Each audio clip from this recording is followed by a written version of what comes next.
अच्छा इमरान वसीम, आज trial court में क्या हुआ? कल की समाअत के बाद आज क्या सूरत हाल रही ट्रायल कोर्ट में?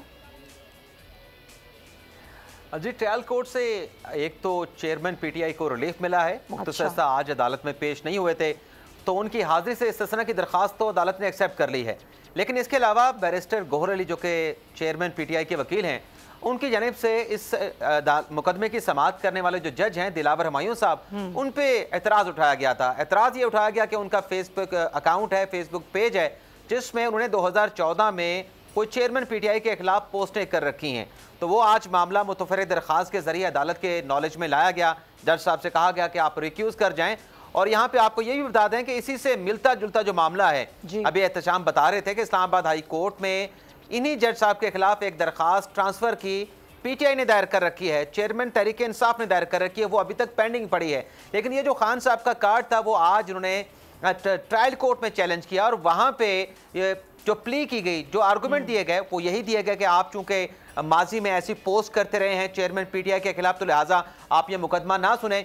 बल्कि केस की समाअत के दौरान जो वकील थे पीटीआई के और इलेक्शन कमीशन के, उनके दरमियान तकरार भी हुई क्योंकि कुछ तस्वीरें भी अदालत में दिखाई गई। जज साहब ने कहा कि ये तो ऐसा ही है कि जैसे सोशल मीडिया के ऊपर ट्रोलिंग होती है, आप अदालत में बजाय इसके कि आप इसको फाइल करते, आप तस्वीर दिखा के ट्रोलिंग कर रहे हैं।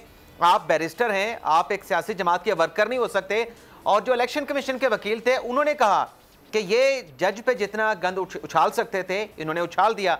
तो फिर दूसरी तरफ से कहा गया चेयरमैन पीटीआई के वकील की तरफ से कि ये जो गंद उछालने वाली बात कर रहे हैं, आप तो जजों के घर तक चले गए हैं, घरों तक जा घुसे हैं। तो ये तलक जुमले भी हुए और जज साहब की तरफ से वकील की सर्जनिश भी की गई और उसके बाद फिर फैसला महफूज किया गया। तो जो फैसला महफूज फिर बाद में अनाउंस किया गया उसमें खान साहब की, क्योंकि इलेक्शन कमीशन के वकील कह रहे थे कि वो चूंकि अदालत में पेश नहीं होते, 7 माह 8 माह से मुकदमा चल रहा है, हर पेशी के ऊपर इस्तिस्ना की दरख्वास्त आ जाती है, ये कैसा मुल्ज़म है जो हाजिर पे नहीं होता, इस्तिस्ना की दरख्वास्त भी आ जाती है, तो ये कोई फंडामेंटल राइट तो नहीं है। तो आज भी अदालत ने उस इस्तिस्ना की दरख्वास्त को तो एक्सेप्ट कर लिया, गो के इलेक्शन कमीशन के वकील उसकी मुखालफत कर रहे थे, लेकिन दूसरी जानिब जो जज पे एतराज़ उठाया गया, तहरीरी एतराज़ उठाया गया जज दिलावर हुमायूं पे, वो दरख्वास्त अदालत ने रद्द कर दी है और मुकदमे की समाअत को 20 जुलाई तक मुलतवी कर दिया गया है और गवाहन को तलब कर लिया गया है, उनका बयान 20 जुलाई को रिकॉर्ड किया जाएगा। मुल्क मुस्तहकम मईशत की तरफ गामजन, स्टॉक एक्सचेंज भी मुस्बत रुख दिखाने लगा। मईशत की सूरत हाल बेहतरी की तरफ जा रही है। हम IMF के कर्जा मिलने के बाद इस सूरत हाल को बेहतर मजीद कैसे कर सकते हैं? कर्ज बहाली के रोशन इम्कान, बोल ने निभाई अपनी सहाफती जिम्मेदारियाँ, महंगाई से परेशान आवाम के लिए उठाई आवाज। रिपोर्टर और इक़्तिसादी माहिरीन के सबसे बड़े पैनल के साथ बोल की मिशन मईशत की सबसे बड़ी ट्रांसमिशन 63% आवाम ने देखी अपनी स्क्रीन पर।